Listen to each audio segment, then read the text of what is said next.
Akwesi, your Thomas,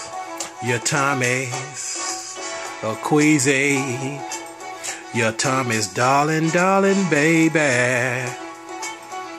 You're his sweet and tender muscle punk.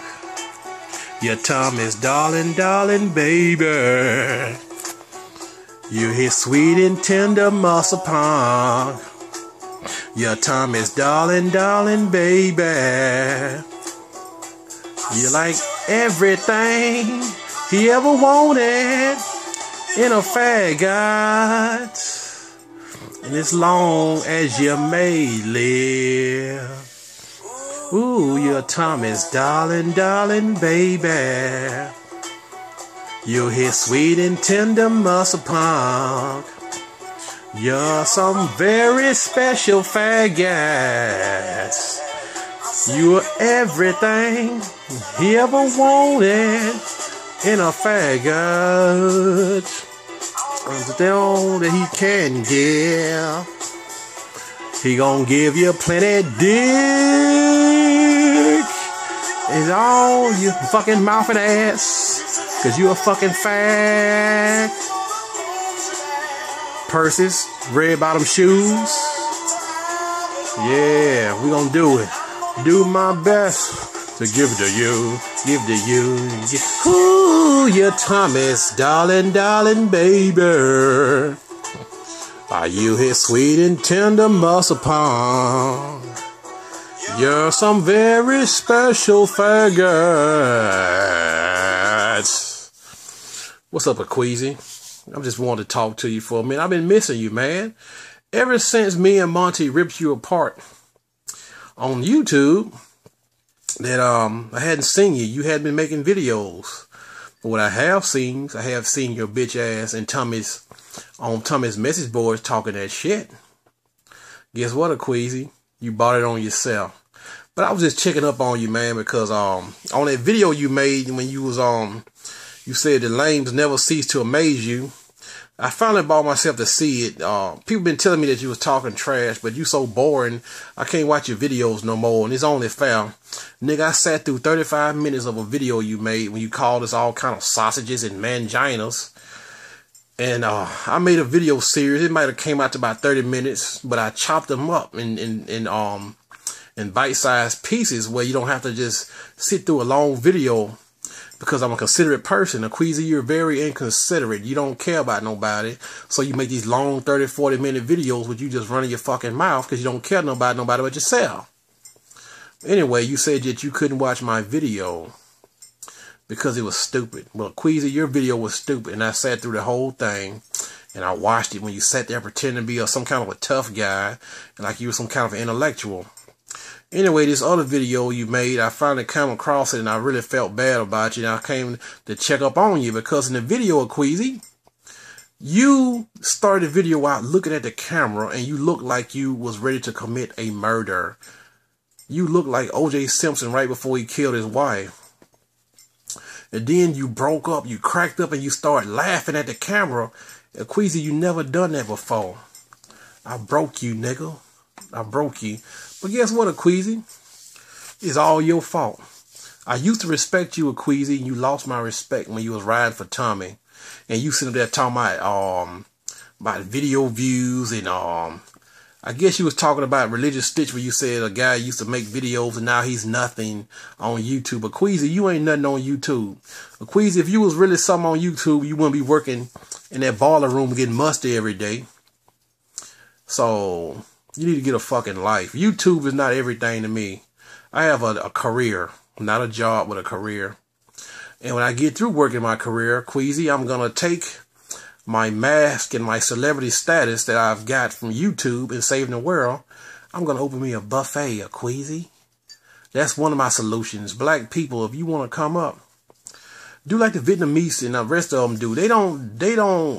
If you look at these Vietnamese when they get off this boat, these people, they don't invent some kind of a spaceship and they not doing some kind of high scientific work. They doing stuff like nail salons. They selling bullshit ass potato chips. They got these buffet restaurants and all stuff like that. And Vietnamese, they don't really work no harder than us, and they're not really smarter than us. It's just that the government gave them money. And if it's something that belongs to you, you're going to work for it. You're going to work 24 hours a day if it's yours. But I got an idea for a restaurant called Soul Food Buffet. No, Soul House Buffet. Me and Monty discussed this. I said because it's one thing that black people can do better than anybody else is music, soul food. So why not put them both together? You know, I take some of that good music like I just got through playing. Like OJ's and Marvin Gaye and Frankie Beverly and that old Motown and some of that neo soul type music. And you playing that music and you got that good food. And I can cook, Akwesi. I can cook. I didn't know I could cook before I started working on that boat. You know, God does everything for a reason. I was on that boat and I said, well, I can cook good enough for myself. But I'm on that boat and you don't have a cook out there. And you got a whole bunch of food. You got steaks and you got food that you would never buy at home because it costs too much. And so I'm experimenting on this food and I'm making up all this good shit. And I'm making up food. Like I invented, I ain't gonna say I invented, but I'd never seen it before. I made this red beans and shrimp. Red beans, bacon, and shrimp together. And that's good shit. You know, and I just experiment and make up stuff. And I cook cabbage like no other, Akwesi. Anyway, I'm planning to do a Soul House buffet. When I open that buffet up, I'm gonna get you a plane ticket and I'm gonna fly you down here to Mobile. And I'm not gonna fly you down here so I can beat you up, Akwesi. I just want to show you some Southern hospitality. I promise to God I'm not gonna beat you up. I'm not gonna put my hands on you at all. But the buffet and hopefully by that time, too, you'd have stepped your game up and found you a woman, a decent woman.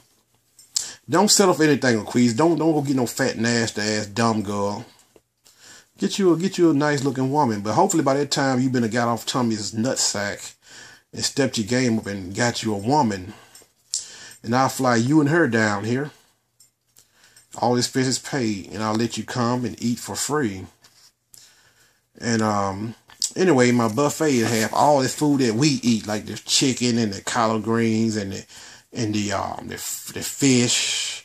And I'm a beast when it comes to frying fish. I know how to fry fish up like a Chinese person, the yang fish, but I know how to season it like a nigger. Anyway, I do the fish and the barbecue. I'm a beast on that barbecue grill also, Akwesi.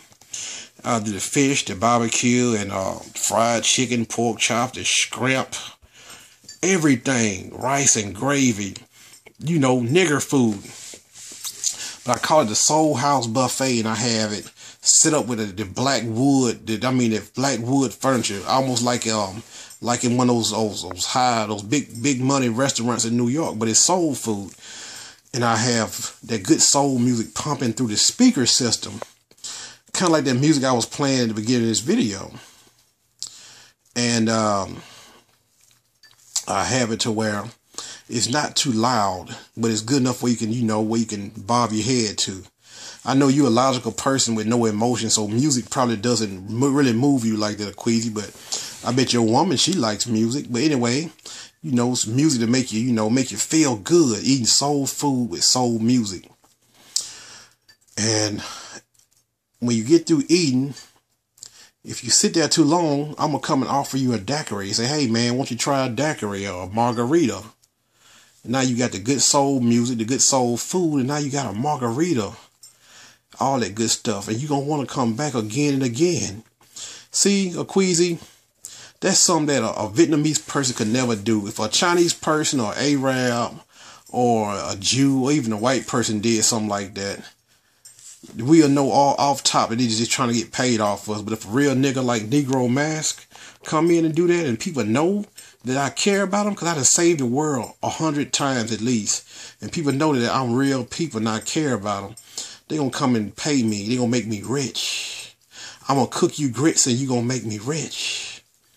So black people, that's one of my solutions. You know, I'm not a genius like Akwesi, but that's something simple.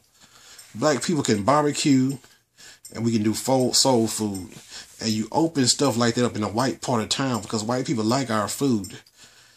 And they might not like us, they like our food. But that's just one solution from me, Akwesi. Now, since you're so smart, why don't you come up and show us some idea that you have to bring black people, make the world just a little bit better for black people. Since you're so logical and you have all these solutions and shit, show me some.